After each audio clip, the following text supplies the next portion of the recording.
Music fresh cara. Yo. Yeah. Let's go. Yeki yöre bar yan okuwa Pikirlenip seyvi hakkında Gülcağadım gayga batana Pikretin dine bil hakkında Yeki yöre bar yan okuwa Pikirlenip seyvi hakkında Gülcağadım gayga batana Pikretin dine bil hakkında Dayraran dayraran dayraran Dayraran dayraran dayraran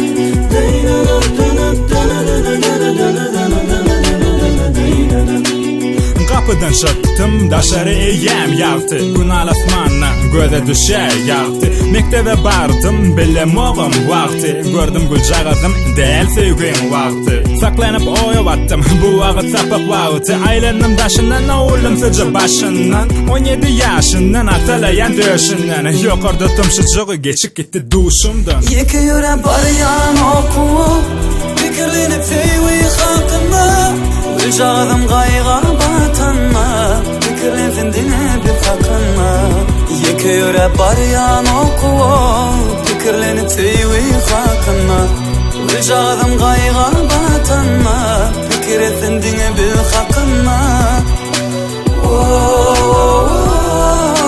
Dine bir hakkında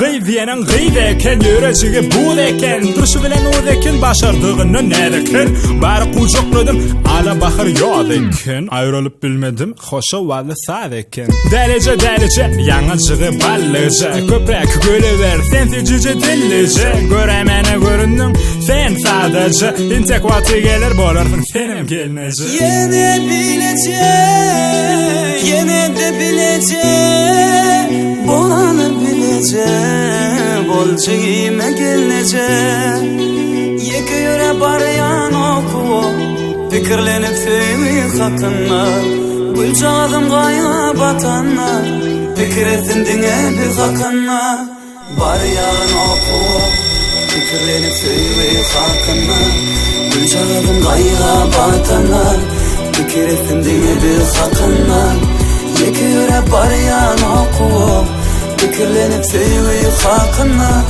Gülcağızım gayga batana Fikretin dine bir hakkında